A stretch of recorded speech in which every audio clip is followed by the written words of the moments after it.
हम्म सो देखो fries rearrangement जो है को ऐसे याद रखो कि ऐसा मान लो कि इंट्रामोलिकुलर असाइलेशन जैसा है कुछ, है ना। सो सबसे पहला स्टेप में हमने असाइलेशन किया फिनॉल का।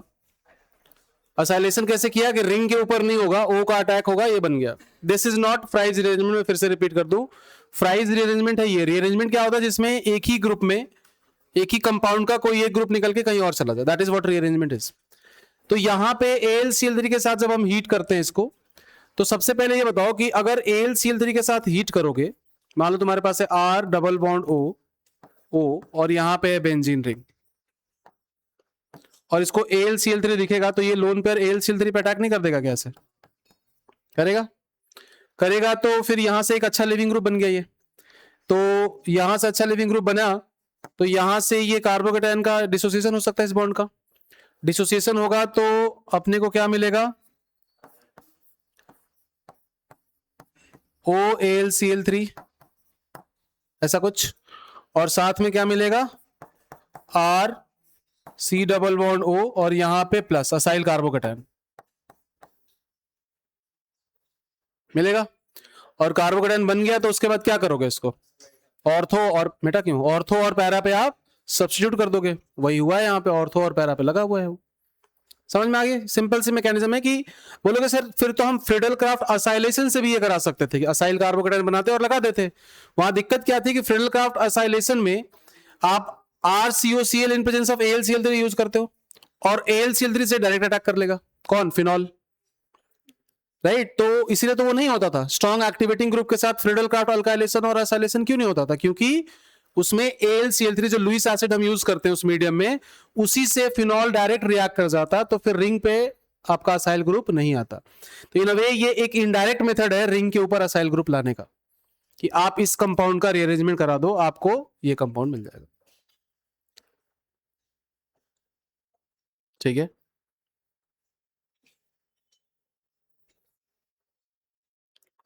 सो इसमें पॉइंट ये लिख लेना कि रिएक्शन इज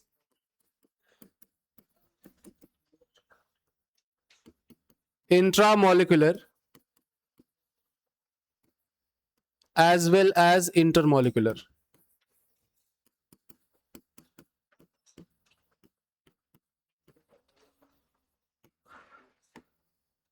इसका क्या मतलब सर? तो दिख ही रहा है हमें कि इंट्रामोलिकुलर ही है। नहीं, अगर मान लो दो अलग अलग ऐसे कंपाउंड लेके आए, तो ऐसा हो सकता है कि इसका कटायन जाके दूसरे वाले के रिंग में लग जाए और उसका कटायन आके इस रिंग में लग जाए। ऐसे प्रोडक्ट्स भी बन सकते हैं। अगर ऐसे प्रोडक्ट बन रहे हैं, so that is an evidence कि कार्बोकेटायन बन रहा है। क्योंकि कार्बोकेटायन अगर मान लो इंट्रामोलिकुलर होता तो क्या होता है कि इसका कटायन इसी पे जाके लगता, तो हम कह सकते हैं कि शायद कार्बोकेटायन बन ही नहीं रहा है, बनते बनते अटैक हो रहा है, कि जैसे जैसे कार्ब मतलब there is no complete formation of carbocation, हाथों हाथ ये इससे अटैच हो जा रहा है। तो पर ऐसा होता नहीं है, इसमें क्रॉस प्रोडक्ट्स बनते हैं। तो क्रॉस प्रोडक्ट का बनना मतलब कार्बोकेटायन का फ्रीली अवेलेबल होना, तभी वो दोनों में से किसी पे जाके लग सकता है। देखेंगे अभी एग्जांपल में। तो रिएक्शन इंट्रामोलिकुलर भी है, मतलब खुद के ऊपर भी लग सकता है इसका कार्बोकेटायन, और इंटरमोलिकुलर भी है, मतलब कोई दूसरा बेंजीन रिंग होता, फिनॉल रिंग, तो उसके ऊपर भी जाके लग जाता। ठीक है, पर पहले मैकेनिज्म लिखो, फिर वो क्वेश्चंस के थ्रू कराता हूं मैं आपको।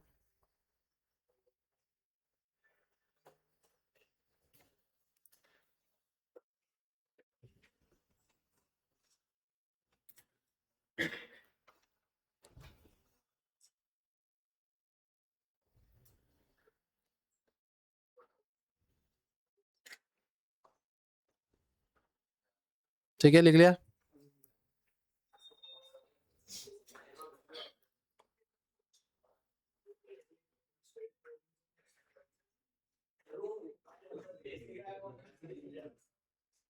बेस लिखा हुआ एसिडिक मीडियम मतलब? नहीं नहीं, बेस हम यूज करते हैं ताकि फिनॉल के H+ को ले सके। मतलब ऐसा नहीं कि वो 100% O- में कन्वर्ट हो जाएगा, मतलब स्लाइटली बेसिक मीडियम में कराते हैं हम लोग, है ना। हाँ, ऑर्थो मेजर है क्योंकि इंट्रामोलिकुलर हाइड्रोजन बॉन्डिंग है ना। ऑर्थो प्रोडक्ट तो ये तो खैर बताने की जरूरत ही नहीं है, यहाँ पे ऑर्थो ही मेजर प्रोडक्ट होगा।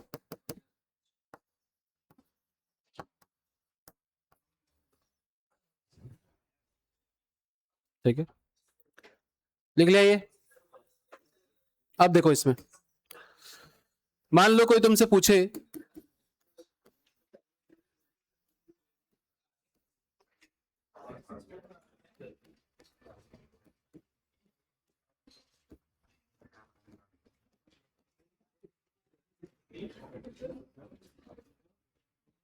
ये दोनों के रिएक्शन करा रहे हो आप,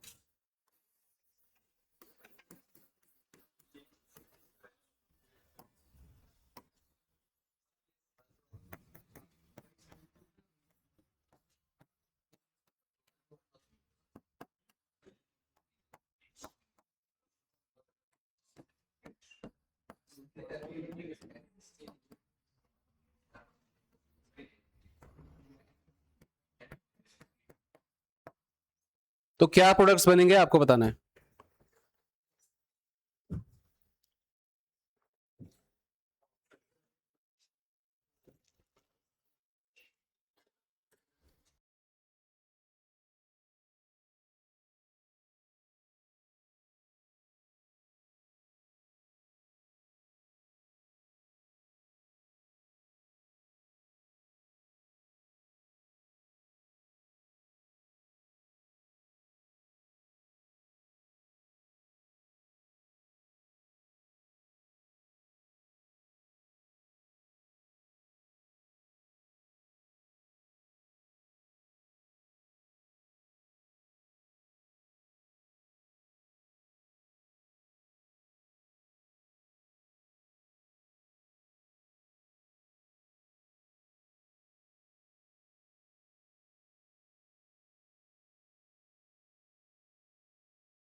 फर्स्ट वाले रिएक्शन में कोई फर्क नहीं पड़ेगा इंट्रामोलिकुलर और इंटरमोलिकुलर का, क्योंकि चार ही प्रोडक्ट बनने थे वैसे भी, कि इन दोनों को दो अलग अलग रिएक्शन मान लो और जो भी प्रोडक्ट बन सकते थे दोनों रिएक्शन में वो करा लो, है ना। सेकेंड वाले में इंट्रामोलिकुलर और इंटरमोलिकुलर का इफेक्ट दिखेगा, पहले वाले में नहीं दिखेगा। क्यों? क्योंकि पहले वाले मान लो फर्स्ट रिंग का ये है रिंग, यहाँ पे फिनॉल, और कार्बोकेटाइन क्या है ये वाला, तो ये कार्बोकेटाइन एक बार ऑर्थो पे लगा दो और एक बार सॉरी मतलब दूसरे प्रोडक्ट में पैरा पे लगा देंगे हम लोग। पर मान लो कि तुमने सोचा कि नहीं सर ऐसा भी तो हो सकता है कि रिंग इसकी हो और कार्बोकेटाइन इसका हो, क्या फर्क पड़ेगा, बनेगा तो यही, क्योंकि कार्बोकेटाइन तो इसका होगा, तो वो चाहे इस वाले फिनॉल रिंग से लग जाए चाहे उस वाले फिनॉल रिंग से लग जाए, बनना तो वही है। तो ये एक प्रोडक्ट बनेगा। ये दूसरा प्रोडक्ट जरूर बन सकता है कि इसका कार्बोकेटाइन इसको या उसमें को किसी को भी लग गया, प्रोडक्ट सेम ही बनेगा। बाकी तीसरा प्रोडक्ट होगा दोनों का पैरा, और चौथा भी, क्योंकि रिंग सेम है और इलेक्ट्रोफाइल भी सेम ही है, तो सेम रिंग पे दो इलेक्ट्रोफाइल ऐड करो इन वे, आप सेम रिंग पे दो इलेक्ट्रोफाइल ऐड करोगे तो चार प्रोडक्ट बनेंगे, ऑर्थो पैरा ऐसे करके, है ना। लेकिन अब यहां पे क्या हो रहा है कि रिंग भी बदल जाएगी, एक फिनॉल होगा OH वाला और एक फिनॉल होगा O18 वाला, और इलेक्ट्रोफाइल्स भी बदल गए, तो अब आपके पास प्रोडक्ट हो जाएंगे सीधे 8। ठीक है, कैसे कि पहले तो दो फिनॉल रिंग बना लो, एक है OH नॉर्मल वाला, इसके चार प्रोडक्ट बनेंगे, और फिर एक OH O18 वाला, उसके भी चार प्रोडक्ट। समझ पा रहे हो क्या क्या बोल रहा हूं मैं? इस पे इसका इलेक्ट्रोफाइल लग गया, इस पे इसका इलेक्ट्रोफाइल लग गया, इस रिंग पे बगल वाले रिंग का इलेक्ट्रोफाइल मतलब जो असाइल ग्रुप है वो लग गया, और उसी रिंग पे बगल वाले का असाइल ग्रुप पैरा पे लग गया। ये चार प्रोडक्ट हो गए नॉर्मल ऑक्सीजन के साथ, और ऐसे ही चार प्रोडक्ट होंगे O18 के साथ। किसी को डाउट है तो बताओ।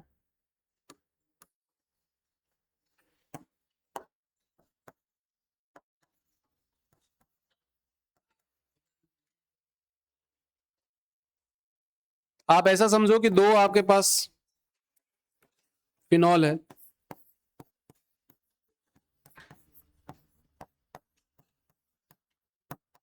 और दो ही आपके पास इलेक्ट्रोफाइल्स भी हैं। एक इलेक्ट्रोफाइल ये है और दूसरा इलेक्ट्रोफाइल है ये। तो दो रिंग पे दो इलेक्ट्रोफाइल के ऑर्थो पैरा पे एडिशन के टोटल 8 प्रोडक्ट्स हैं। हाँ हाँ आएगा ना, हाँ आएगा ना। पर वो दूसरे कंपाउंड में जब आएगा तो कंपाउंड तो फिनॉल ही है ना। देखो रिंग तो इसमें, देखो रिंग कॉमन है। देखो ऐसा है इसमें कि इन दोनों का, दोनों ही जो असाइल ये जो रिंग दिख रही है इनसे फाइनली फिनॉल तो यही बनेगा ना, दोनों में फिनॉल यही है। इलेक्ट्रोफाइल दो है तुम्हारे पास, कौन कौन से? एक तो ये है, यहां पे प्लस चार्ज है, और दूसरा है यहां पे प्लस चार्ज। दोनों की रिंग कॉमन है, दोनों का कार्बोकेटाइन अलग अलग है। तो इसका कार्बोकेटाइन यहां पे आए या इसका कार्बोकेटाइन यहां पे आए, दो प्रोडक्ट। और इसका कार्बोकेटाइन पैरा पे है और इसका कार्बोकेटाइन पैरा पे है, दो प्रोडक्ट। होने चाहिए वैसे ही, क्रॉस प्रोडक्ट बन रहे पर हमें दिख नहीं रहे क्रॉस प्रोडक्ट जैसा, डिफरेंस नहीं पता चल रहा अपने को। हाँ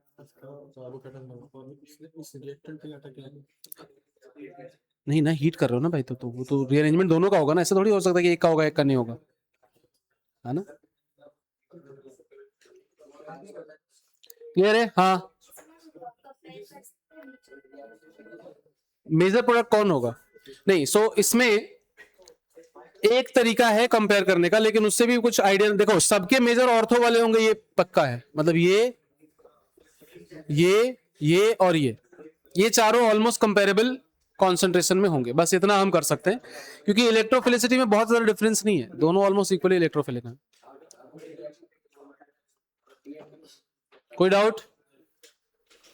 ठीक है। हाँ, अगर फिनॉल का ऑर्थो ऑलरेडी ब्लॉक्ड है तो फिर रीअरेंजमेंट होकर प्रोडक्ट कहां पे जाएगा? पैरा पे जाएगा। फिर आपको वो बेसिक आइडिया रखना है।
बताइए इनके क्या प्रोडक्ट्स बनेंगे?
हाँ भाई, सो फर्स्ट वाले में तो ऑर्थो खाली नहीं है, ऑर्थो खाली नहीं है तो फिर पैरा प्रोडक्ट ही बन सकता है और कोई ऑप्शन नहीं है। तो फर्स्ट वाला क्वेश्चन उस कॉन्टेक्स्ट में कि भाई ऑर्थो खाली नहीं है, तो करना वही है कि पहले असाइलेशन होगा, फिर मैं फाइनल प्रोडक्ट बना दूं सीधे कि पहला काम क्या है, ये असाइलेशन करेगा इसका, यहाँ पे ओ के साथ एसी लग जाएगा, देन दूसरा फ्राइज रीअरेंजमेंट है, तो फाइनली बनना यही है। तो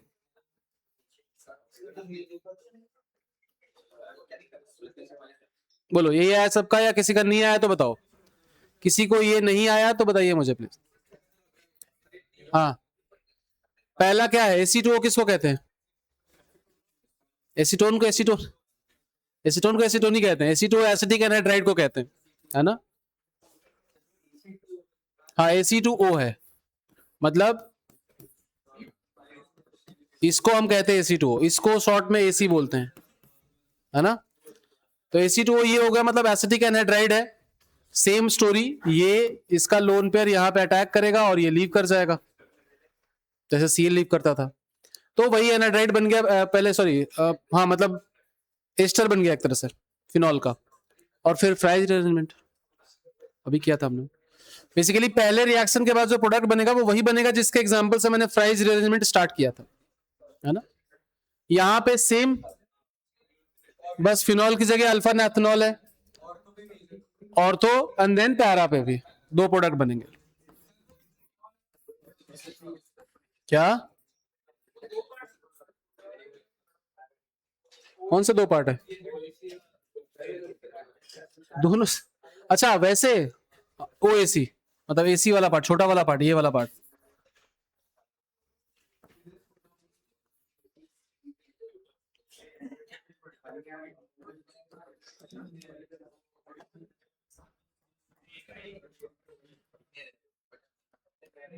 मेजर प्रोडक्ट तो ये होगा देखो, प्लस इससे जस्ट थोड़ा सा कम होगा ये,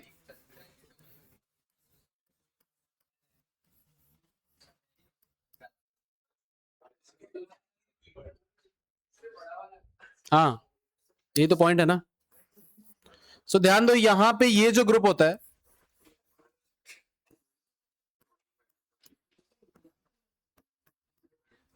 ये है रिएक्टेंट, ये जो नीचे दिया गया, ठीक है? अब इस रिएक्टेंट में देखो क्या इंपॉर्टेंट पॉइंट है, ये भी इलेक्ट्रोफिलिक सेंटर है, ये भी इलेक्ट्रोफिलिक है, this is more electrophilic by the way. जो ज्यादा इलेक्ट्रोफिलिक है उसको हाइड कर रखा है क्वेश्चन में, जो कम इलेक्ट्रोफिलिक है वो दिखाया गया कि ताकि तुम्हें लगे कि हाँ ये जाके अटैच होगा। That's not the major product, major product ये है, मतलब ये वाला पार्ट। क्यों ये ज्यादा इलेक्ट्रोफिलिक क्यों है? क्योंकि पहली बात तो ये लेस बल्की है, दूसरा इसके पास अगर देखा जाए तो इंडक्टिव इफेक्ट कम है, इसके पास इंडक्टिविटी ज्यादा है, और इलेक्ट्रोफिलिक सेंटर जो होते हैं ना जैसे कार्बोनिल वाले, उनकी इलेक्ट्रोफिलिसिटी मेजरली हिंड्रेंस से डिसाइड होती है। अब याद करो एल्डिहाइड, हर एल्डिहाइड ज्यादा रिएक्टिव होता था किसी भी कीटोन से, क्यों? क्योंकि सारे एल्डिहाइड में एक साइड पे सिर्फ हाइड्रोजन होता है, खाली रहती है एक साइड। आई बात समझ में? तो इनमें अगर इलेक्ट्रोफिलिसिटी की बात करें तो this is relatively more electrophilic, इसलिए ये ज्यादा अटैच होगा, बट बहुत डिफरेंस नहीं है दोनों की इलेक्ट्रोफिलिसिटी में, बहुत डिफरेंस नहीं है, इतना भी डिफरेंस नहीं इंडक्टिव इफेक्ट की वजह से होगा ही नहीं, इसलिए दूसरा भी लिखा है मैंने। ये दीज आर टू पॉसिबिलिटीज। हालांकि क्वेश्चन में जब आता है तो ऐसा क्लियर कट कर देते हैं Ac2O या फिर ACCl ऐसा ही यूज करेंगे, बट हाँ उसके बाद इन दोनों के पैरा प्रोडक्ट्स।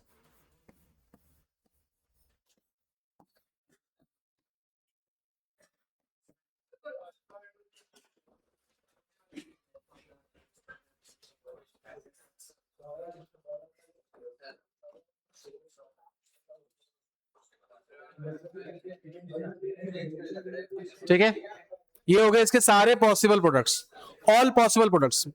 मेजर इसमें यही है, ये दोनों मेजर प्रोडक्ट्स हैं, ठीक है? SNTH में हमने डिस्कस किया हुआ ये कि कभी भी एल्डिहाइड कीटोन की रिएक्टिविटी देखनी है तो आप उनकी हिंड्रेंस देख लो, जो ज्यादा हिंडर्ड होता है वो हमेशा कम रिएक्टिव होता है, यही सेम लॉजिक है उसका। हाँ नहीं,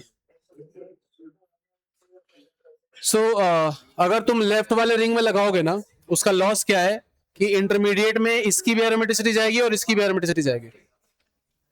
we prefer more number of benzene rings वाला इंटरमीडिएट ज्यादा स्टेबल होता है। ये क्वेश्चन दिया है इसीलिए है कि ऐसा रिंग कभी भी हो तो उस पे EAS रिएक्शन करानी है। अरे ध्यान दो भाई, क्या करते हो, क्यों देखना है, इधर ध्यान दो, पूछो ना, मैं बता रहा हूं ना। सो यहां पे याद रखो कि ये जो नेफ्थेनॉल जो है, इस पे सब्स्टिट्यूशन कभी भी कराना हो तो आप उसी रिंग में कराओगे जिससे OH लगा हुआ है, क्योंकि दूसरे रिंग में कराओगे तो होगा क्या कि इसका जो प्लस एम इफेक्ट है डिस्ट्रीब्यूट करते टाइम दोनों रिंग की एरोमेटिसिटी जाएगी और देन इंटरमीडिएट कम स्टेबल हो जाएगा। सो इसलिए उसी रिंग में करना है ना। हाँ, इस रिंग में जगह ही नहीं है तो फिर आप इधर जाओ। ये तो डायरेक्ट सेम ही आंसर है, तो क्वेश्चन बस तरीका रिवीजन के लिए बताएगी। पहले सल्फोनेशन करेंगे, फिर सल्फोनेशन को हीट करेंगे तो OH से सब्स्टिट्यूट हो जाएगा SNAR कर। अच्छा, ये SNAR है, ये डिसल्फोनेशन वाला डिसल्फोनेशन नहीं है, मतलब वो रिवर्सिबल वाला डिसल्फोनेशन नहीं है, ये वो एसिडिक मीडियम में होता है। ये क्या है, SNAR है कि OH का अटैक होगा और SO3H लीव कर जाएगा, वैसा वाला। तो ये हो गया SNAR। उसके बाद acylation of phenol and then Fries rearrangement.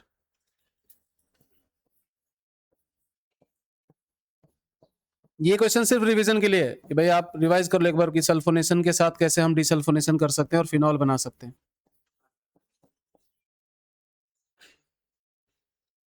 ठीक है, इथाइल है, सॉरी, एक और कार्बन है ना। कोई डाउट? यस।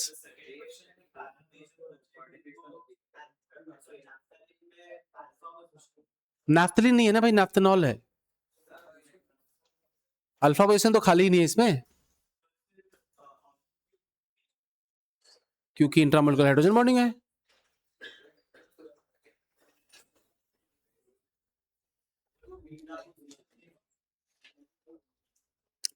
मेरे भाई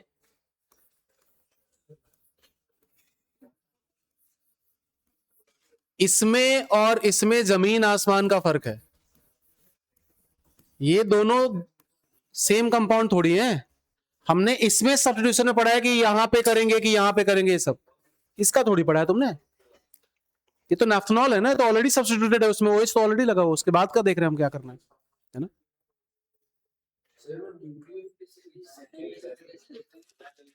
न्यूक्लियोफिलिसिटी, इलेक्ट्रोफिलिसिटी देख रहे हैं ना हम लोग। अभी तो बताया भाई, जो ज्यादा हिंडर्ड है वो कम इलेक्ट्रोफिलिक है, वही होता है। Aldehyde is more reactive than any ketone in all the cases irrespective of hindrance in aldehyde, है ना। Last question.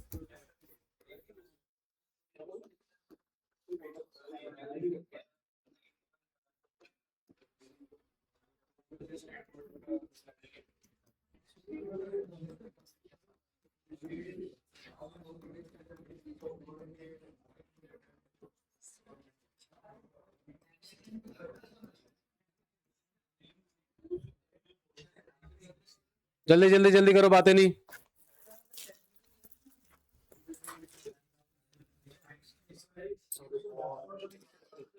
हाँ, ये बीटा नैफ्थेनॉल है। पहला वाला अल्फा नैफ्थेनॉल था, ये बीटा नैफ्थेनॉल है ना। लिख लो, ये सब नाम याद रहना चाहिए, है ना। पहले वाला जो था वो अल्फा, अच्छा, अल्फा पोजीशन पे OH लग गया तो हो गया अल्फा नैफ्थेनॉल, बीटा पोजीशन पे OH लग गया तो हो गया बीटा नैफ्थेनॉल, है ना।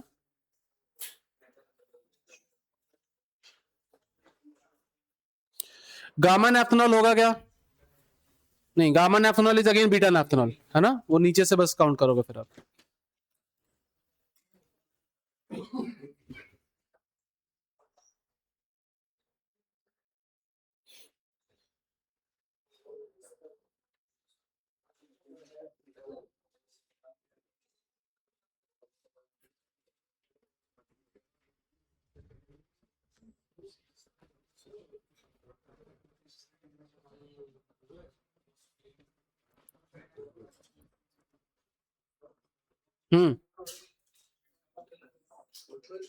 ऊपर और नीचे दो पॉसिबिलिटीज हैं, ऊपर ज्यादा स्टेबल है।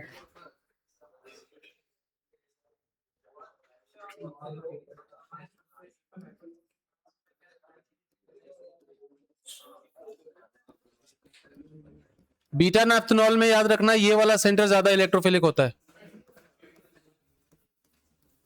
ये मेजर प्रोडक्ट होगा, आप पता करके बताना मुझे कैसे।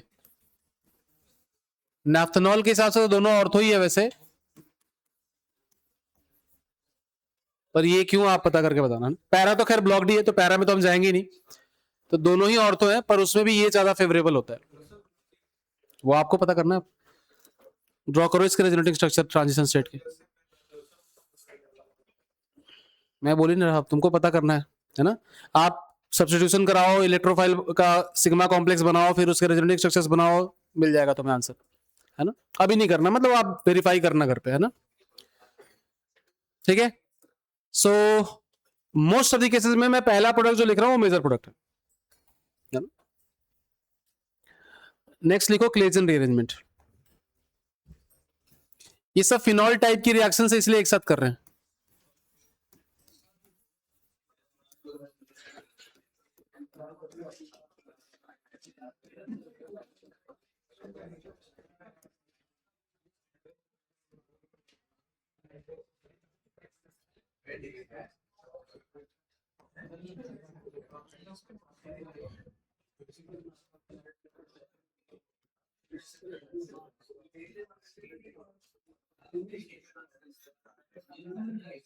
ये कंपाउंड है रिएक्टेंट, ठीक है, रिएक्टेंट ये होता है इसमें।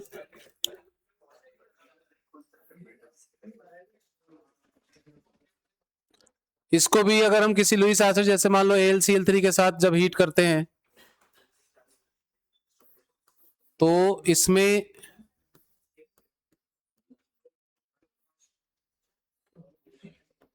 ये प्रोडक्ट बनता है, ठीक है।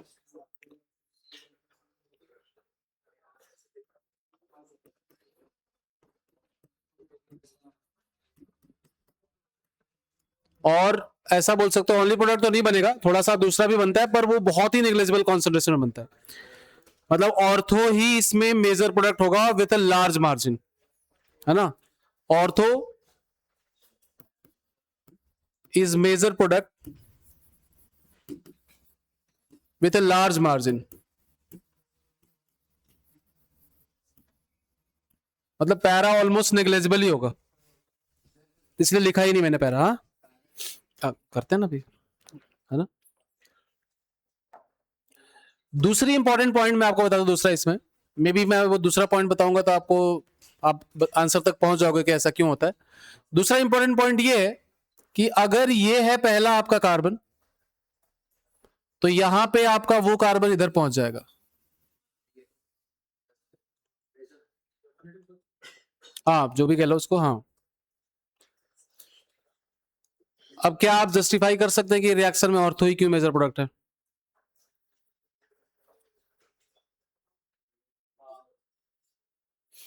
बताओ। हाँ, सो ये इंट्रामोलिकुलर रिएक्शन होती है ना। इंट्रामोलिकुलर रिएक्शन होती है, मतलब इसमें क्रॉस प्रोडक्शन जीरो है, क्रॉस प्रोडक्ट्स बनते ही नहीं इसमें। कैसे होगा कि ये यहीं से अटैक करेगा इसमें, तो 6 मेंबर का ट्रांजिशन स्टेट बनेगा, और 6 मेंबर का ट्रांजिशन स्टेट बनेगा तो ये कार्बन आके यहां लग जाएगा, और पाई बॉन्ड आगे एसएन, जैसे एसएन कौन सा था वो, एसएन प्राइम में जैसे होता था उस टाइप का होगा, कि ये यहां अटैक करेगा, पाई बॉन्ड आगे शिफ्ट होगा और ये बॉन्ड टूट जाएगा, वैसा। समझ पा रहे हो? तो इसमें ऑर्थो मेजर बनने का रीजन है 6 मेंबर ट्रांजिशन स्टेट मैकेनिज्म। देखो 6 membered cyclic transition state is formed, strictly intramolecular है,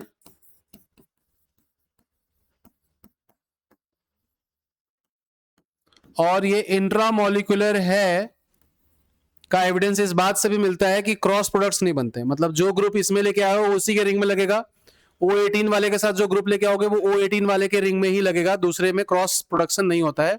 सो अगर क्रॉस प्रोडक्ट नहीं बनता है तो इससे समझ में आ रहा है कि कार्बोकेटायन शायद नहीं बनता होगा, वो बनने से पहले रिएक्ट कर जाता होगा। So no cross product formation.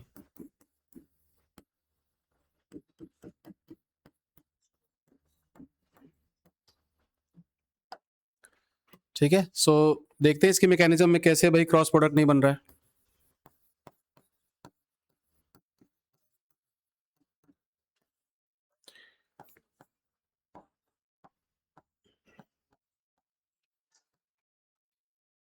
इसका लोन पेयर फिर से AlCl3 पे अटैक करेगा, तो पहला तो वही इंटरमीडिएट बनेगा जैसा हर जगह बन रहा है,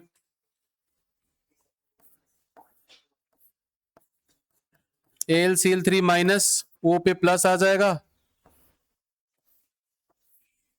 और अब यहां पहुंच गए। ठीक है, अब यहां से होगा अगला अटैक, ऑर्थो का यहां अटैक करेगा, पाई बॉन्ड यहां शिफ्ट होगा और ये बॉन्ड टूट जाएगा। तो ये वही कार्बन है, उसको हाईलाइट करते चलो भाई, यही तो कार्बन था। मे भी इसको कभी कभी ऐसे लेवलिंग भी कर देते हैं बुक्स में कि कार्बन 14 नाम दे दिया इसको, है ना, ताकि तुम पता कर पाओ कि कार्बन 14 प्रोडक्ट में कहां दिखेगा।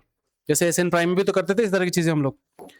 सो यहां से अगले स्टेप में क्या होगा, डायरेक्ट लिख दू बिना ट्रांजिशन स्टेट बनाए कि अगला जो प्रोडक्ट बनेगा उसमें यहां पे OAlCl3 वैसे ही, और साथ में ऑर्थो पे ये ग्रुप आके लग जाएगा, जिसका हाइलाइटेड कार्बन जो है वो यहां पे पहुंच गया, बाहर आ गया वो रिंग से।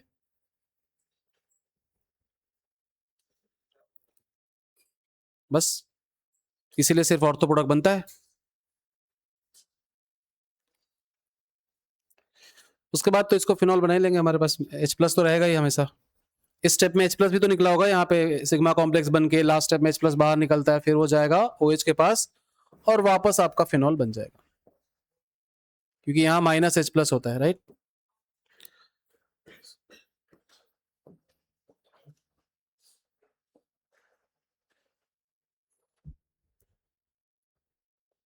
हाँ, कोई तो लुईस एसिड चाहिए ना, ताकि हम उसको अच्छा लिविंग ग्रुप बना सके। OR is not a good leaving group ना, AR OH भी, फिनॉल भी कोई अच्छा लिविंग ग्रुप नहीं होता है, उसके लिए आप लुईस एसिड लाते ही हो।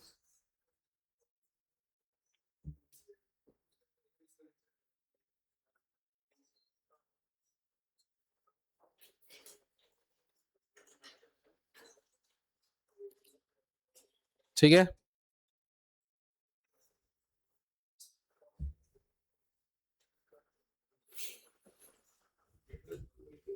करें आगे।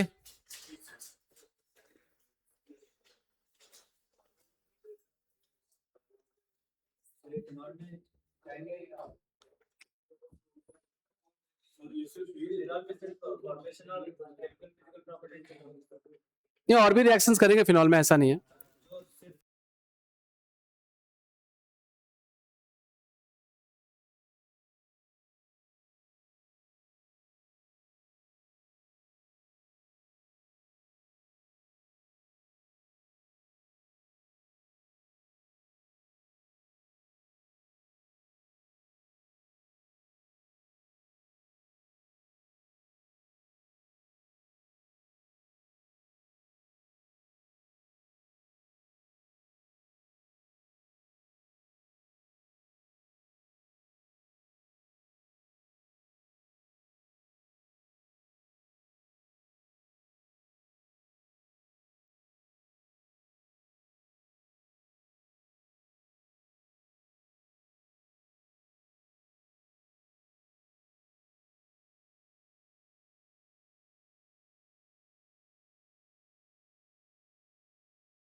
चलो अब इसमें देखो, क्वेश्चन करते हैं।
भाई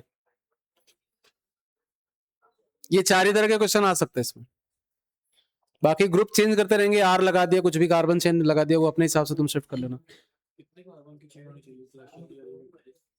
हाँ एक चेन की लेंथ कितनी होनी चाहिए? वो तो कितनी बड़ी भी चेन हो सकती है। हाँ इस चेन का कोई लेना देना नहीं भाई,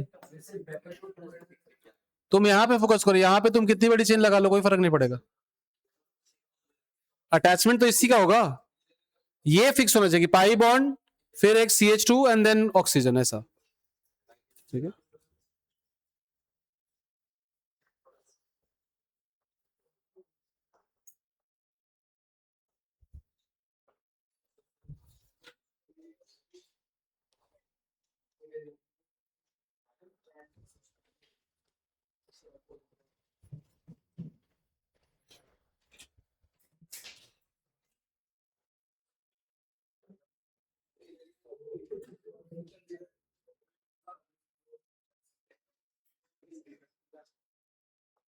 जल्दी क्वेश्चन कर, तुम लोग बातें करने में 2-3 मिनट ऐसे गायब कर देते हो हर क्वेश्चन में। लास्ट वाले में अलग है तो बताओ ना क्या है।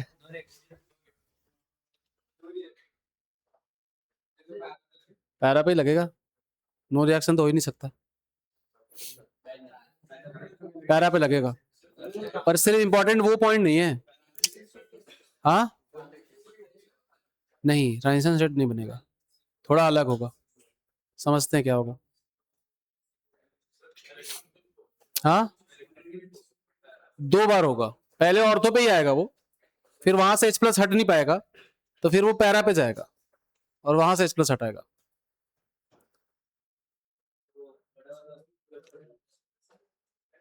हटा दूं?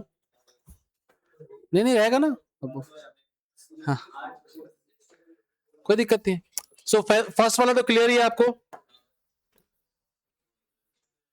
फर्स्ट वाले में आप क्या करोगे, फिनॉल के ऑर्थो पोजीशन पे ये रिंग लगाओगे, लेकिन कार्बन 14 ये वाला होगा, है ना।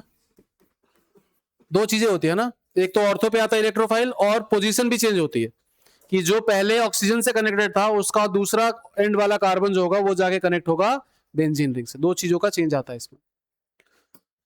दूसरे वाले में हमें पता है क्लियरली कि क्रॉस प्रोडक्ट बनता है नहीं इस रिएक्शन में, तो इसका इलेक्ट्रोफाइल इसी से जुड़ेगा, इसका इलेक्ट्रोफाइल इसी से जुड़ेगा, तो मतलब इसमें प्रोडक्ट 2 बनाने हैं लेकिन क्रॉस प्रोडक्ट नहीं। ये हो गया आपका कार्बन 14 अभी भी, और प्लस दूसरे प्रोडक्ट में, अच्छा O18 भी है यहाँ पे, हाँ सॉरी O18 है, और नॉर्मल OH वाला जो है उससे ये वाला कार्बन जाके लगेगा और डबल बॉन्ड यहां चला जाएगा। ये हुआ, डबल बॉन्ड आ गया कार्बन 14 वाले पे, और इसमें साइड में 2 कार्बन और लगे थे, ऐसा कुछ है ना। ये जो R ग्रुप था वो यहीं लगा दिया, क्योंकि यहीं से आके अटैक होगा ना, ये यहीं पे अटैक करेगा, ठीक है।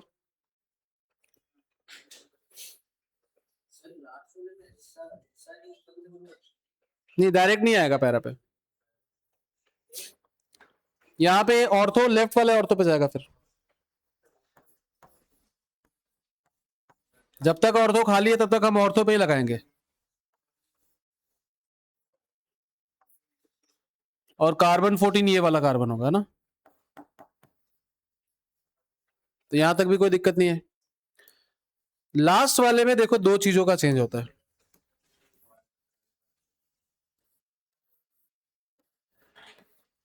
लास्ट वाले में 2 मिथाइल लग गए, ये OH कोई दिक्कत नहीं है। यहां पे जाके लगेगा पहले तो आपका इलेक्ट्रोफाइल, और ये होगा आपका कार्बन 14, और वो गलत नहीं लिखा है, बिल्कुल सही लिखा है। सो 2 बार फ्लिप हो रहा है। सो वो कह रहा है कि जो कार्बन इससे लगा है वही जाके इलेक्ट्रोफाइल रिंग से भी लग रहा है कार्बन। जैसे अभी तक क्या होता है कि जो कार्बन ऑक्सीजन से कनेक्टेड था उसका काउंटर पार्ट में जो कॉन्जुगेटेड कार्बन है वो जाकर रिंग से लगता था, अभी तक ये हो रहा है।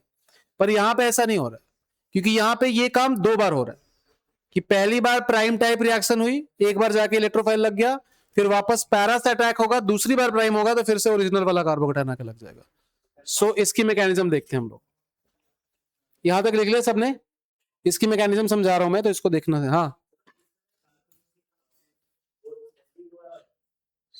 ये वाले में कार्बन 14, हाँ सॉरी, हाँ इसमें सही है, इसमें ये है तो ये जाके यहाँ लगेगा और ये बाहर चला जाएगा, ये कार्बन 14 होगा।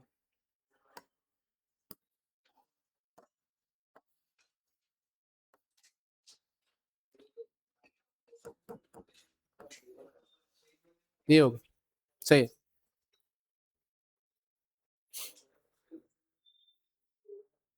लिख लिया यहां तक? लास्ट वाले का मैकेनिज्म बताता हूं कि कैसे होगा। सो जब दोनों ऑर्थो पोजीशंस ब्लॉक्ड हो तो आपको आर ग्रुप को लगाना है पैरा पे, और उसी कार्बन को पैरा पे लगाना है जो ऑक्सीजन से कनेक्टेड है। तो ऑर्थो पे लगा रहे हो तो जो ऑक्सीजन के कॉन्जुगेशन वाला है उसको लगा रहे हैं, और पैरा पे लगा रहे हो तो जो ऑक्सीजन से कनेक्टेड है उसी को लगा रहे हैं। इसका लॉजिक ये है कि वो 2 बार हो रहा है। 2 बार इंट्रामोलिकुलर अटैक होता था तो हम नहीं कहते थे कि भाई रिटेंशन हो जाएगा कॉन्फ़िगरेशन का, मतलब सॉरी इन्वर्जन हो जाएगा, मतलब 2 बार, अगर एक बार इंट्रामोलिकुलर और एक बार और हो गया तो इन्वर्जन हो सकता है। क्योंकि तो वैसा ही कुछ इसमें भी है कि अगर मान लो पहले तो 2 मिथाइल लगा लो यहाँ पे, और इस बार रिंग की स्ट्रक्चर को थोड़ा हम उसी फॉर्मेट में लिखते ताकि दिखे अपने को सिग्मा कॉम्प्लेक्स भी। ये है अभी तक, है ना, कार्बन 14 है। पहला अटैक होगा तो जो सिग्मा कॉम्प्लेक्स बनेगा,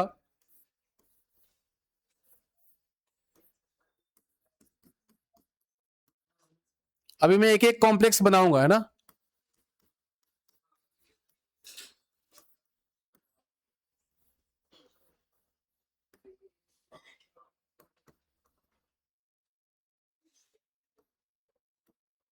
ये बनेगा, ऐसे कुछ बनेगा।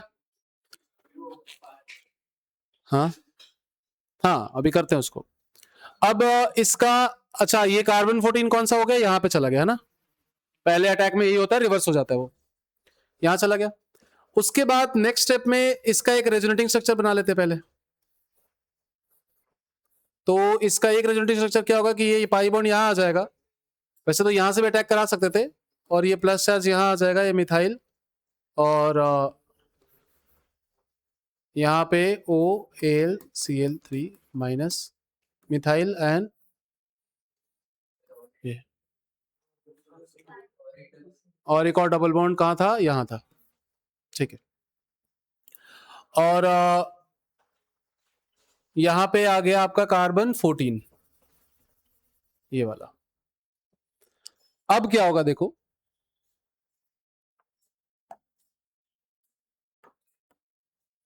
दो चीजें होगी, ये यहां से अटैक करेगा, ध्यान से देखना, ये यहां से अटैक करेगा तो ये पाई बॉन्ड यहां जाएगा, ये सिग्मा बॉन्ड यहां शिफ्ट होगा होगा और फिर ये सिग्मा बॉन्ड जो होगा वो यहां शिफ्ट हो जाएगा, होगा।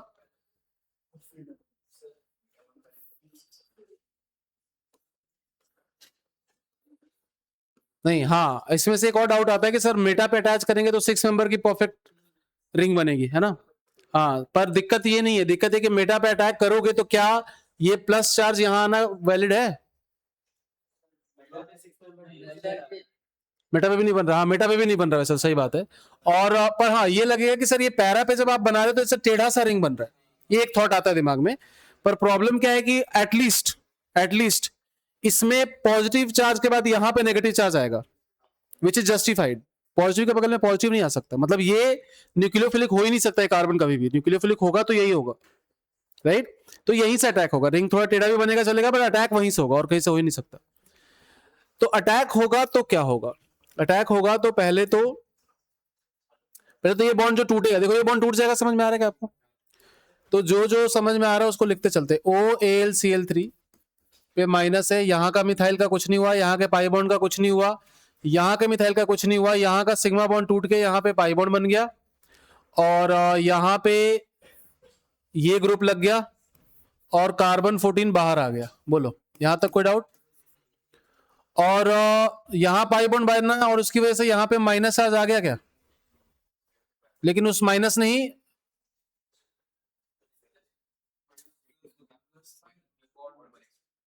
हाँ, और फिर यहां पे प्लस भी है एक सेकेंड रुको यार, नहीं वो न्यूट्रल हो गया, वो माइनस नहीं होगा। माइनस तो पहले था ना, मतलब पहले न्यूट्रल था, उसी ने माइनस आने की वजह से तो अटैक किया ना उसने, तो वो न्यूट्रल हो गया, वो माइनस नहीं होगा, और ये प्लस रहेगा। यहां तक कोई डाउट? वो माइनस हुआ था लेकिन उसने अटैक कर दिया तो वो न्यूट्रल हो गया, ठीक है। ये हो गया। अब हाइड्रोजन भी तो हटाना है, लास्ट स्टेप में H प्लस का रिमूवल होता है, ये इस रिएक्शन में इलेक्ट्रोफाइल लग गया अपना, अब वहां लगाया जहां हाइड्रोजन है।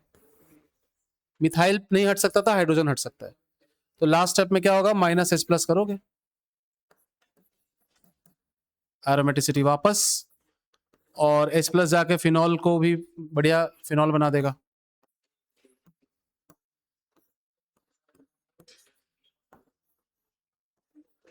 और कार्बन 14 बाहर आ गया। अब आई एम नॉट श्योर, मैंने पता नहीं रिएक्शन में कार्बन 14 रिएक्टेंट में कहां लिया था, कहां लिया था अपन ने? अंदर लिया था, ठीक है ही नहीं। So you get the idea है ना कि कैसे कर रहे हैं, कि जो बाहर वाला है वो ना लग के अंदर वाला ही वापस लग जाए, क्योंकि दो बार रिएक्शन हो रही है, दो बार रीअरेंजमेंट हो रहा है, ऐसा समझो। कोई डाउट है तो बताओ। पहले इलेक्ट्रोफाइल वहीं लगा जहां लगना चाहिए था, ऑर्थो पे, because of intramolecular attack. Clear? पहले इलेक्ट्रोफाइल, आप में से कोई बोल सकता है कि सर ये डायरेक्ट क्यों नहीं निकल गया प्लस बन के? नहीं निकल सकता, उतना स्टेबल कार्बोकेटायन नहीं है।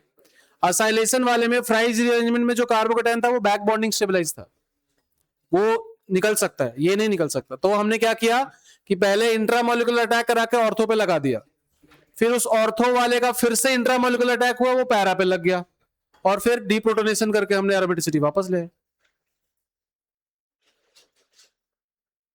सो दो बार रीअरेंजमेंट होने की वजह से आपका जो कार्बन है, इलेक्ट्रोफिलिक कार्बन, वो वही कार्बन है जो ऑक्सीजन से डायरेक्टली कनेक्टेड था। ये दो बातों का ही ध्यान रखना है।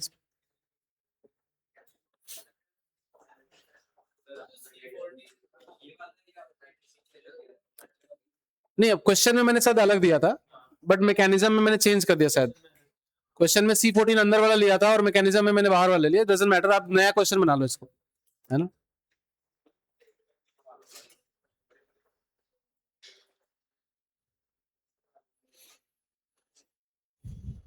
कोई डाउट किसी को इसमें?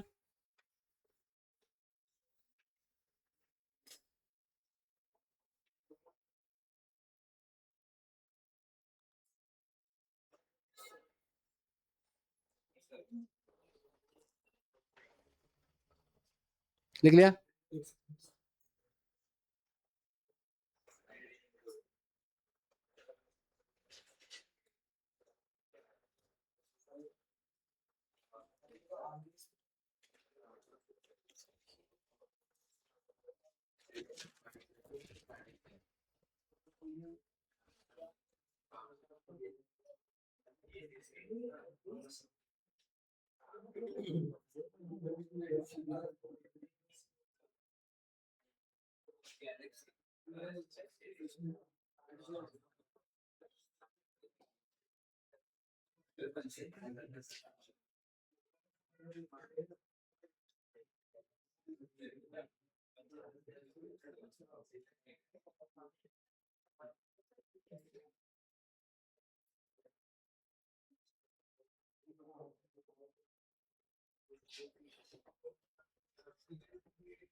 कोई डाउट भाई? नहीं? चलो आगे बढ़ते हैं। अब फिनॉल की रिएक्शंस करेंगे वापस से, पर बीच में छोटे मोटे जो और भी एएस रिएक्शंस हैं वो कर लेते हैं। जैसे फॉर्माइलेशन, CHO लगाने के लिए क्या करेंगे, फिर CH2Cl या CH2OH लगाने के लिए क्या, मतलब different type of formylation reaction कैसे हम करेंगे।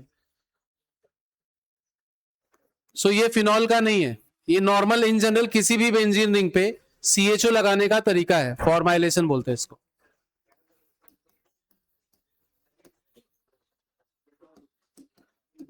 फॉर्माइलेशन के दो तरीके हैं, एक का नाम है गैटरमैन रिएक्शन, एक को बोलते हैं गैटरमैन कोच रिएक्शन, है ना, दोनों सिमिलर है।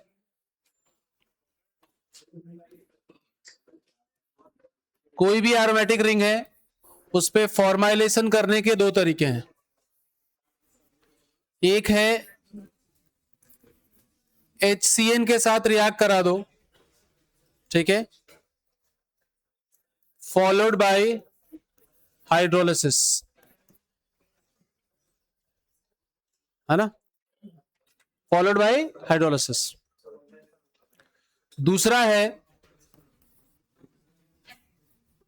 कि CO के साथ रिएक्ट कराओ with HCl, CO plus HCl, and हाँ बस इतना काफी है। इन दोनों में ही सेम प्रोडक्ट बनता है।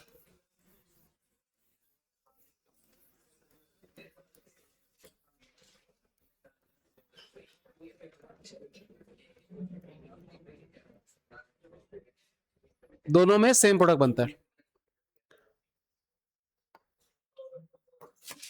CO प्लस HCl में थोड़ा बहुत ZnCl2 भी लेते हैं ताकि HCl को हम ज्यादा डिप्रोटोनेट कर सकें। हाँ भाई, अब दूसरा रूल नंबर 2 आ रहा है कि अगर क्लास में कोई डिस्कशन करता हुआ मिला मुझे, है ना, कुछ भी डिस्कशन हो, चाहे तुम पढ़ाई का डिस्कशन कर रहे हो, तो उनको भी डांस करना पड़ेगा। सिंपल है ना, डिस्कशन करना है तो पहले हैंड रेज करो, फिर पूछो कि हाँ सर डिस्कशन कर सकता हूँ क्या, क्योंकि फालतू के डिस्कशन करते रहते इधर उधर के। तो अगर कोई मिला, चाहे पूरी क्लास मिलेगी, पूरी क्लास डांस करेगी, तो करना नहीं चाहिए, है ना, क्योंकि जब मेन पॉइंट बता रहा था तब लोग तुम लोग डिस्ट्रैक्टेड रहते हो, फिर थोड़ी देर बाद तुम में से कोई उठ के पूछता वही चीज की सर ये कैसे हो गया, वापस बताओ, है ना, तो नहीं होना चाहिए। फॉर्माइलेशन के दो तरीके, HCN का रिएक्शन करा दो फॉलोड बाय हाइड्रोलिसिस। HCN की रिएक्शन कराओगे तो ऑब्वियस सी बात है कार्बन इलेक्ट्रोफिलिक HCN का, थोड़ा बहुत इसमें भी एसिडिक मीडियम की जरूरत पड़ती है to increase electrophilicity of the HCN, तो H+ यहां भी लिख सकते हो। और हाइड्रोलिसिस आप एसिडिक मीडियम में कराओ चाहे बेसिक मीडियम में कराओ, डजंट मैटर, एसिड डेरिवेटिव मतलब नाइट्राइल वगैरह किसी का भी हाइड्रोलिसिस अगर आप कराते हो तो वैसे भी डबल बॉन्ड N का डबल बॉन्ड O ही बनता है, किसी भी मीडियम में कराओ। तो समझते हैं कि क्या होगा पहले वाले में। सो फर्स्ट जो था उसका देखते हैं मैकेनिज्म। ये है HCN है, ठीक है, एसिडिक मीडियम लेके आ रहे हो, ऑब्वियस सी बात है ये यहाँ पे इलेक्ट्रोफिलिक सेंटर है तो समझ में आ ही रहा होगा आपको, ये बॉन्ड टूट जाएगा, the acidic medium will help convert this N- into NH। तो जो हम एसिडिक मीडियम लेके आ रहे हैं वो क्या करेगा, इसको NH में कन्वर्ट कर देगा। तो ये तो आई थिंक डिफिकल्ट पार्ट नहीं है, यहाँ पे कार्बन है, यहाँ पे डबल बॉन्ड NH बन जाएगा और यहाँ पे हाइड्रोजन लगा हुआ है। और इसके बाद की रिएक्शन तो हम 1000 बार कर चुके हैं कि डबल बॉन्ड N की कभी भी हाइड्रोलिसिस करोगे तो डबल बॉन्ड O में कन्वर्ट हो जाएगा। तो अब यहां से हम हाइड्रोलिसिस कर देंगे तो बन गया, हो गया फॉर्माइलेशन। दूसरे वाले का अगर हम मैकेनिज्म देखें तो क्या आप समझ पा रहे हो कि C ट्रिपल बॉन्ड O है और इस पे C- है और O+ है, ऐसा ही है? इसकी रिएक्शन कराओगे HCl के साथ तो क्या बनाएगा ये HC ट्रिपल बॉन्ड O पे प्लस, ये बन गया इलेक्ट्रोफाइल, और ये तो एक बार में एल्डिहाइड में कन्वर्ट हो जाएगा। अभी इस पे सीधे बेंजीन का अटैक करो, डबल बॉन्ड टूटते ही एल्डिहाइड बन गया वो। समझ पा रहे हो क्या? तो यहां के बाद जब तुम बेंजीन लेके आओगे,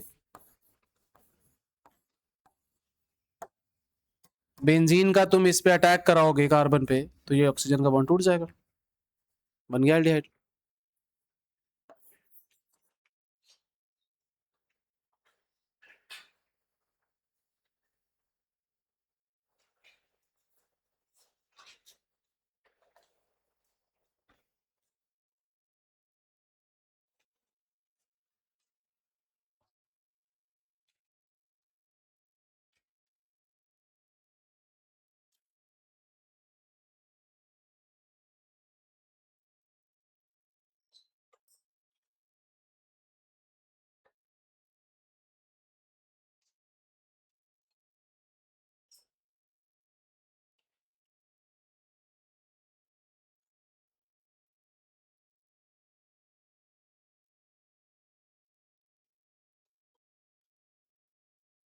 देख लिया।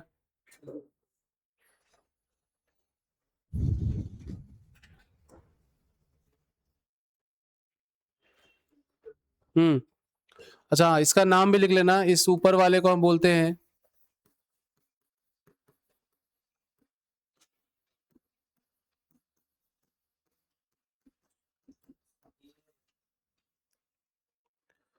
कैटरमैन रिएक्शन, और नीचे वाला जो है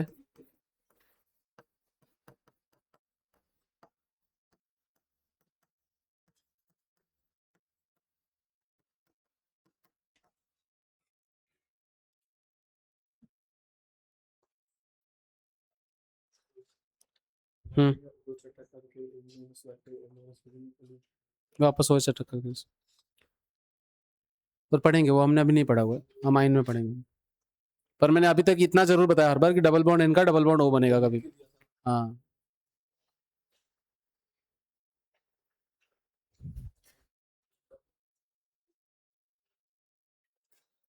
कोई दिक्कत इनमें?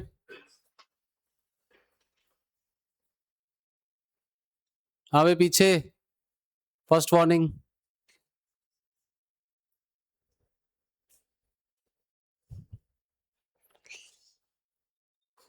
लिख लिया।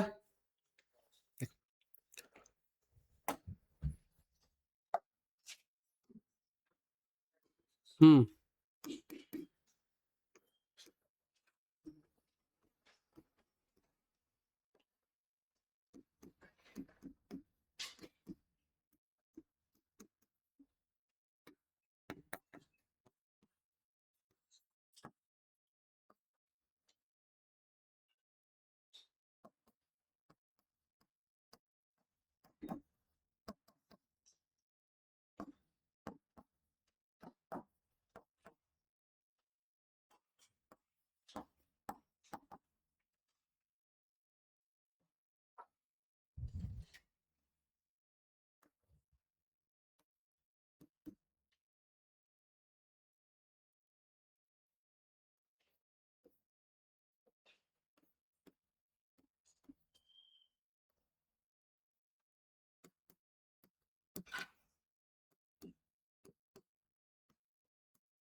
वो अलग रिएक्शन हो बस, दे दिया वैसे। ये दोनों इन पे बेस्ड है, जो कि डायरेक्ट क्वेश्चन ही है।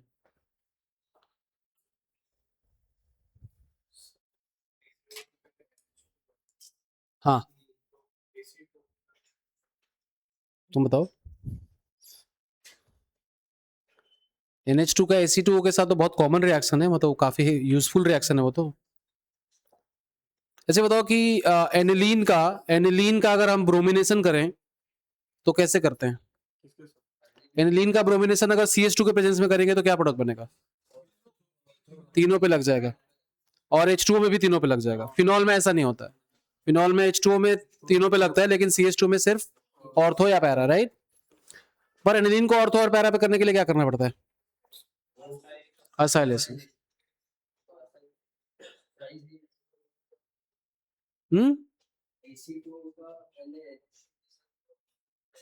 प्राइस रिलीजमेंट नहीं होता भाई, वो सिर्फ फिनॉल डेरिवेटिव के लिए, मतलब वो एनिलीन नहीं, नहीं नहीं। आगे देखो कोई और भी रिएक्शन है ना उसमें।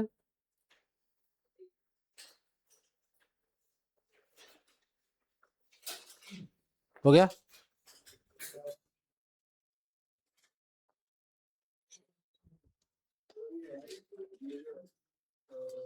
लीविंग ग्रुप के होंगे तो हम्म ये लीविंग ग्रुप है तो SO2 इधर आ गया, इसके ये लिविंग ग्रुप नहीं है भाई। उसके रिस्पेक्टिव बनेगा SO2। हाँ इसके रिस्पेक्ट में लगा, ये NH बन जाएगा और उधर से Cl निकल Ac2O का वो इसके साथ कंबाइन करके ACOH बना लेगा, मतलब कार्बोक्सिलिक एसिड बना लेगा।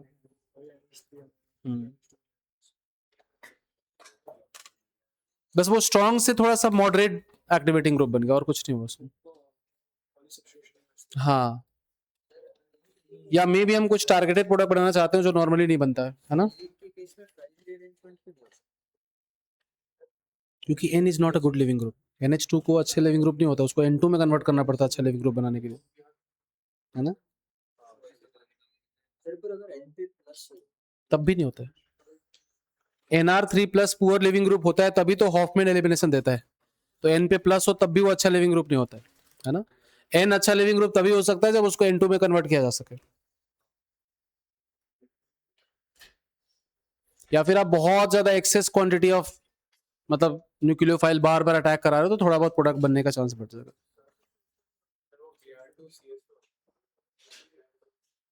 नहीं, Br2H2 ही है, CH2 होता होगा पर यहाँ H2 है।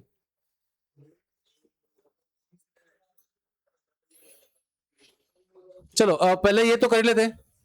ये वाले में क्या है? फर्स्ट प्रोडक्ट में क्या होगा? ऑर्थो और पैरा प्रोडक्ट पे CHO लग जाएगा। मतलब ऑर्थो मेजर होगा इसमें भी, फर्स्ट सॉरी पैरा मेजर होगा, क्या कर रहा हूं? सो CHO क्योंकि हाइड्रोजन बॉन्डिंग नहीं है इसमें, प्लस CHO।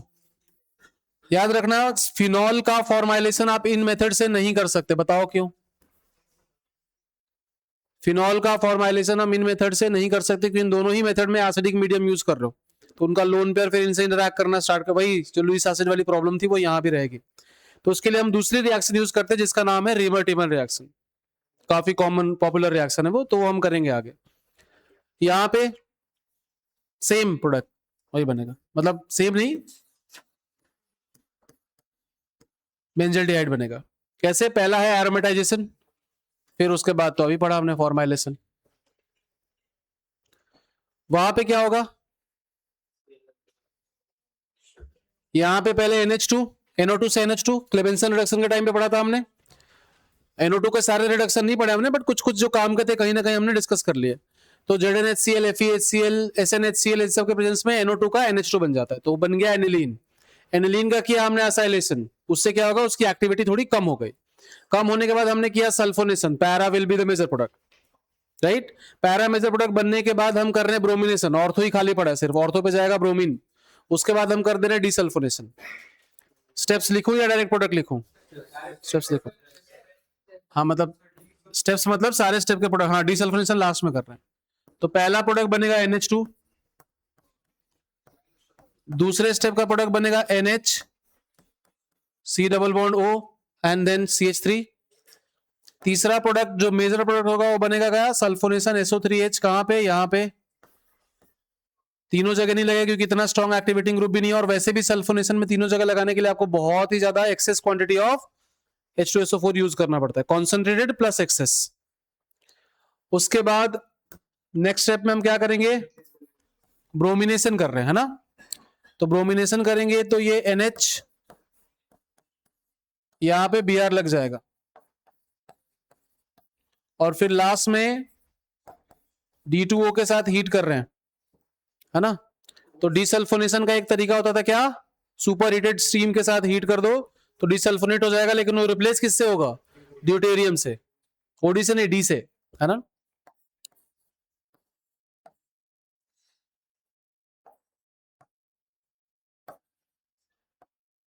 और ये भी NH2 बन जाएगा या NHD बन जाएगा, ऐसा कुछ, क्योंकि अब हाइड्रोलिसिस कर ही रहे हो तो इसका भी हो जाएगा ना फिर तो, NHD या NH2 भी, क्योंकि ठीक है। और यहाँ पे Br एंड द एम, यहाँ पे इंपॉर्टेंट ये है समझना, और नीचे भी जीरो, हाँ। यहाँ पे इंपॉर्टेंट ये समझना कि अगर आप एनिलीन का ऑर्थो प्रोडक्ट बनाना चाहते हैं तो उसके लिए पैरा ब्लॉक कर दीजिए by sulphonation, and then ortho खाली रहेगा, वहां पे ब्रोमीन लग जाएगा, और फिर डिसल्फोनेशन कर लो। यहाँ पे अगर मैं H2O लेता तो सीधे आपको मिलता क्या, ortho bromo aniline as major product, है ना। ये सेम क्वेश्चन जेईई मेंस में आ रखा है, बट अलग तरीके से है। उसमें रिएक्टेंट और प्रोडक्ट दिए थे और पूछा था कि कौन से सही सीक्वेंस ऑफ स्टेप्स हैं टू फॉलो, है ना।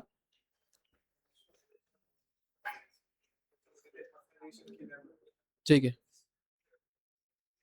कोई दिक्कत, हाँ, क्योंकि इतना एक्टिवेटेड नहीं है ना रिंग। NH2 होता तो हम दोनों जगह लगाते, NH2 है नहीं ना, है ना? इतना एक्टिवेटेड नहीं है, एक डीएक्टिवेटिंग ग्रुप भी लगा हुआ है ऑलरेडी SO3H, एक तो ये खुद लेस एक्टिवेटिंग है, मॉडरेटली एक्टिवेटिंग, और उसके साथ साथ आपने SO3H भी लगा दिया इसमें डीएक्टिवेटिंग, है ना। एक और तरीका होता है ऑर्थो प्रोडक्ट बनाने का, और ज्यादा श्योर होना चाहते हो तो, कि आप कॉन्सेंट्रेटेड H2SO4 की एक्सेस क्वांटिटी लेके आते हो, तो फिर एक ऑर्थो और एक पैरा ब्लॉक होता है, सिर्फ तीसरा ऑर्थो खाली रहता है, और फिर वहां पे Br लगाओगे तो वो तो 100% उसी में कन्वर्ट होगा। हाँ, हाँ, सेमी प्रोडक्ट बनेगा, पर उसमें और सर्टेनिटी होगी ना। जैसे वो कह रहे हैं कि सर एक और ऑर्थो बचा है, वहां भी लग जाए Br, तो 2 Br लग जाए, दोनों साइड लग जाए, है ना। हाँ जी, नेक्स्ट लिखो कार्बोक्सिलेशन।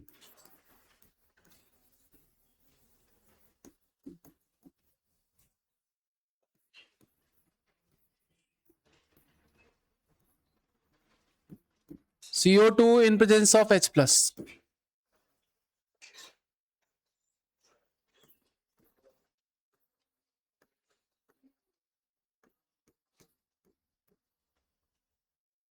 इसकी मैकेनिज्म बताने की जरूरत तो नहीं है वैसे,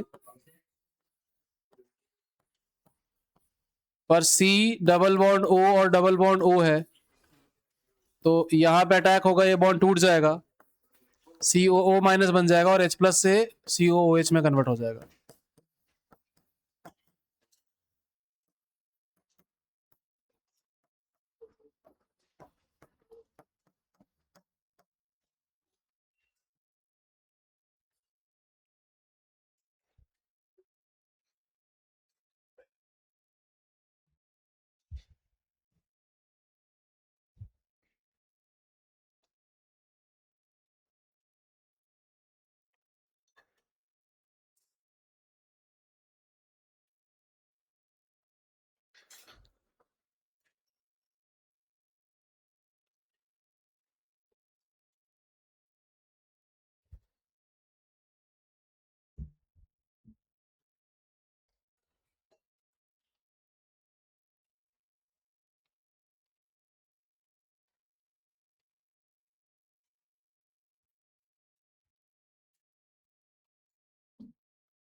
ठीक है,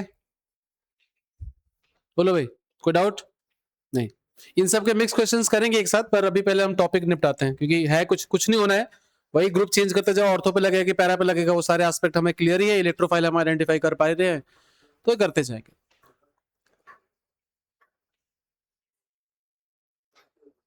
चलो कर ही लो।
अच्छा, ये जो सीक्वेंस लिखता हूँ ये भी लिखा करो आप लोग, है ना, मैटर करता है, वो नंबर्स मैटर करते हैं 1 2 3, कि पहले इससे होगा, उससे जो बनेगा उसके बाद वो दूसरे से रिएक्ट करेगा, फिर वो जो बनेगा वो तीसरे से रिएक्ट करेगा। हाँ,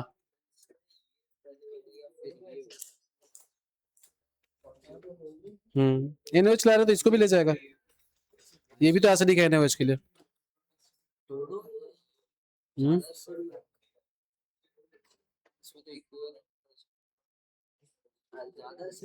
हाँ ज्यादा एसिडिक ही है, पर वो भी तो जाएगा ही। हाँ,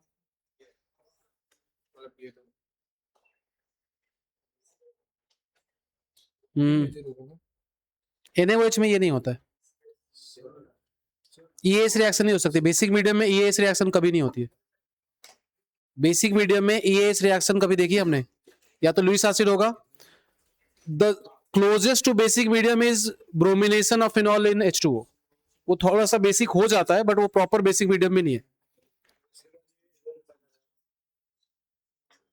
कौन? नहीं, ये नहीं करेगा, ये करेगा, ये ज्यादा न्यूक्लियोफिलिक है, ये OH, हाँ वो, हाँ मतलब सो सैलिसिलिक एसिड बनेगा पहले, तो फर्स्ट स्टेप, ये तो क्लियर है सबको। मैं सारे प्रोडक्ट लिख देता हूं। पहला प्रोडक्ट जो बनेगा वो फिनॉल के ऑर्थो पे आप लगा लोगे COOH, कोई डाउट ही नहीं कि ये नहीं बनेगा, यही बनेगा क्योंकि इसमें इंट्रामोलिकुलर हाइड्रोजन बॉन्डिंग होगी, मेजर प्रोडक्ट यही होगा। उसके बाद जब तुम NaOH यूज करोगे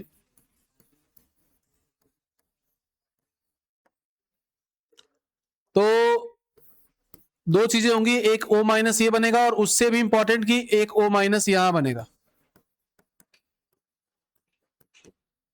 है ना। बेस यूज कर रहे हैं तो जो भी एसिडिक हाइड्रोजन है उनको हटाने की कोशिश कर रहे हैं, यहां तक भी कोई दिक्कत नहीं। फिर एसिटिक एनहाइड्राइड लेके आए,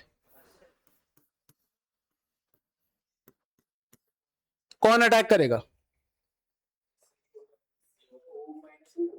फिनॉल का O- या एनहाइड्राइड का, मतलब एसिटिक एसिड का? फिनॉल का, राइट, क्योंकि वो ज्यादा न्यूक्लियोफिलिक है। बहुत डिस्कशन हो चुका है इसके ऊपर हमारा पहले भी, कि number of resonating structure matter नहीं करते हैं, इक्विवेलेंट रेजोनेटिंग स्ट्रक्चर मैटर करते हैं, राइट। सो ये बन गया,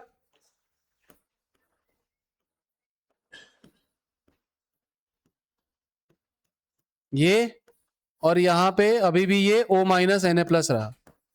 अब अगर मान लो तुम इसकी हाइड्रोलिसिस कर दो, H2O भी ले आओ या H3O+ ले आओ, हालांकि क्वेश्चन में नहीं था, ये तो यही खत्म हो गया, पर क्वेश्चन में भी नहीं भी देंगे तो मेन एम इसका यही होता है, क्योंकि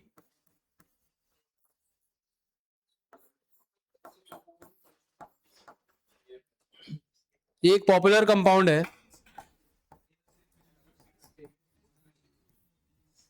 है ना, तो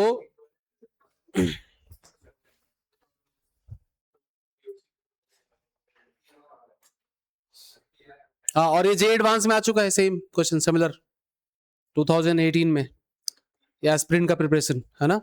हाँ, डीकार्बोक्सिलेशन कैसे होगा? हीट थोड़ी कर रहे हैं हम,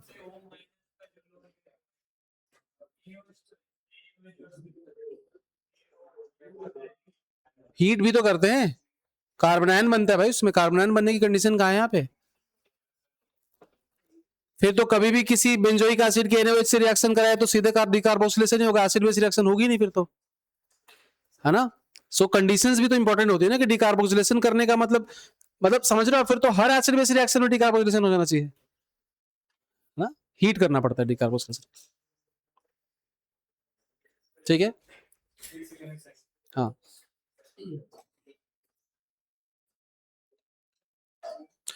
ये है इसको क्या बोलते हैं, सैलिसिलिक एसिड है ना, यहाँ पे CHO लगेगा, उसको बोलते हैं सैलिसिल्डिहाइड।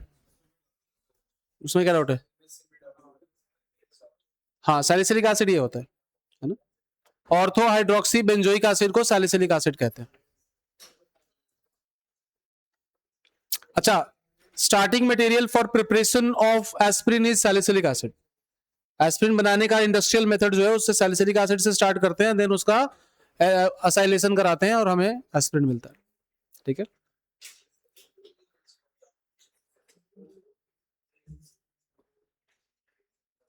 ठीक है, हाँ बिल्कुल करता है। एसिड बेस में पढ़ा था आपने कि अल्कोहल का H एसिडिक नहीं होता है OH के लिए, लेकिन फिनॉल का H होता है, क्योंकि PHO माइनस रेजोनेंस स्टेबलाइज है which is more stable then OH minus, पर OR minus is less stable then OH minus, क्योंकि R का प्लस ही लग जाता है उधर, है ना। तो phenol is soluble in NaOH but alcohol is not soluble in NaOH, है ना।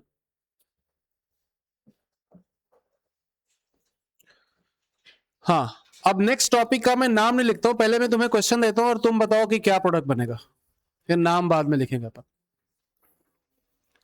इसकी रिएक्शन करा रहे हैं हम लोग फॉर्मल्डिहाइड के साथ, साथ में लेके आ रहे हैं HCl।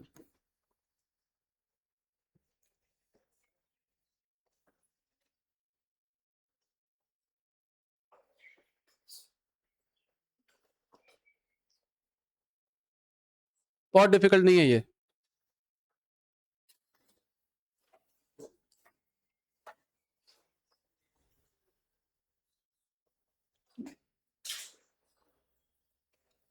बहुत दिन हो गए क्लास टेस्ट नहीं हुआ ना अपने। ठीक, क्या आ रहा है अभी बीटेस में?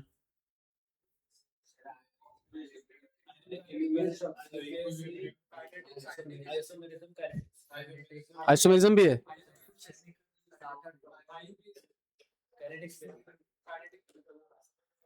देखो कुछ भी हो, अल्काइल पहले रिवाइज कर लो, बीटेस छोड़ो, अल्काइल कर लो, क्योंकि अल्काइल का एक लेक्चर होगा, बाकी जो अल्काइल है वो मॉड्यूल किया नहीं होगा उस टाइम, या किया था?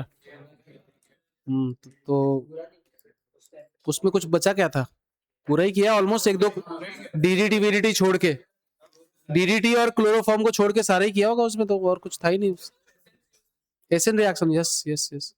सो रिएक्शन मैकेनिज्म रिवाइज कर लो अच्छे से।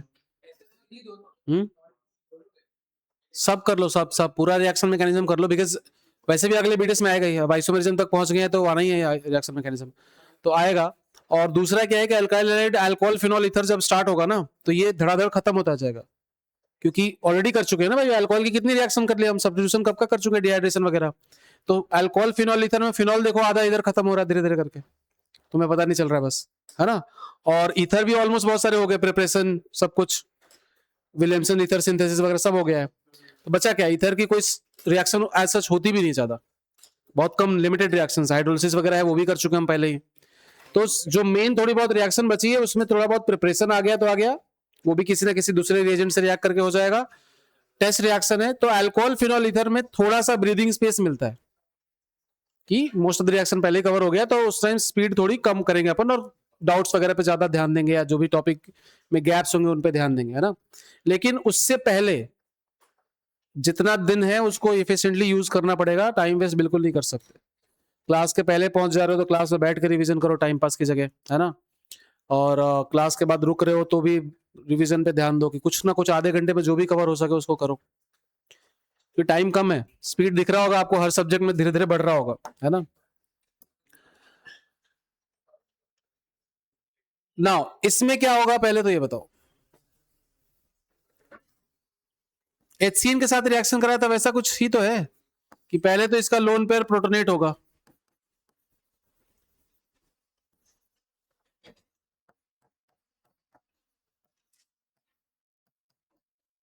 इससे क्या हुआ, इस कार्बन की इलेक्ट्रोफिलिसिटी बढ़ गई। अब बेंजीन रिंग है एज अ न्यूक्लियोफाइल यहां पे बैठा हुआ, तो बेंजीन रिंग का यहाँ पे अटैक होगा और ये बॉन्ड टूट जाएगा। अब इसमें सिग्मा कॉम्प्लेक्स बनेगा, वो सब कहानी हम बार बार नहीं करेंगे। Benzene ring as a nucleophile कैसे काम करता है हम डिस्कस कर चुके हैं। तो बेंजीन का जब इस पे अटैक होगा तो एक प्रोडक्ट में जाके यहाँ पे ये CH2OH बन जाएगा क्या, और HCl आपके पास और भी तो है, तो HCl तो है ही ना रिएक्शन में। HCl क्या करता है, CH2OH को CH2Cl में कन्वर्ट नहीं करता क्या? तो इसको हम कहते हैं हैलोमिथाइलेशन।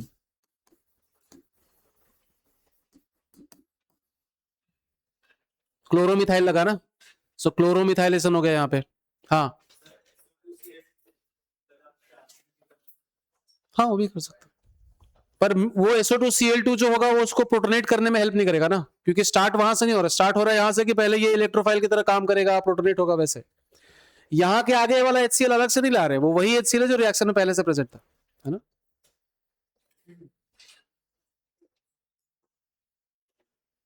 पहले स्टेप में HCl जस्ट कैटलिस्ट की तरह यूज हो रहा है, याद रखो, क्योंकि जितना HCl ने H+ दिया होगा उतना ही H+ बेंजीन के EH रिएक्शन के बाद निकला होगा बाहर, इफ यू रिमेंबर, वहां से भी तो H+ निकलता है ना।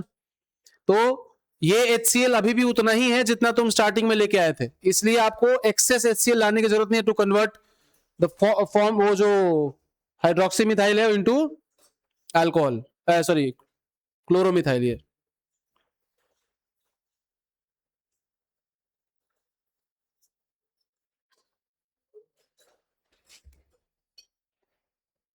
ठीक है, कोई डाउट?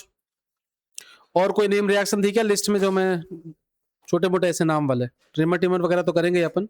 दो मेन रिएक्शन और बची है, डायजोटाइजेशन मतलब N2 में कन्वर्ट होना, और कोल्बिस रिएक्शन करेंगे हम अभी CCl4 के साथ फिनॉल की रिएक्शन। अगर देखा जाए तो CCl4 के साथ रिएक्शन करा दो इन प्रेजेंस ऑफ NaOH, तो पहले CCl3 लग जाएगा और फिर CCl3 पे NaOH का अटैक होता रहेगा, OH OH OH करके कार्बोक्सिलिक एसिड में कन्वर्ट हो जाएगा, दैट इज। पर इतना सिंपल नहीं है, उसको हम करेंगे रिमर टिमर के बाद। तो दो रिएक्शन बची है अपने पास, एक डायजोटाइजेशन और दूसरा रिमर टिमर रिएक्शन। ब्रेक के बाद करते हैं। हाँ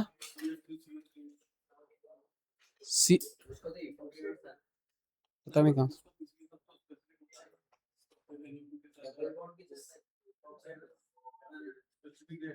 कौन सी स्पेसिफिक रिएक्शन?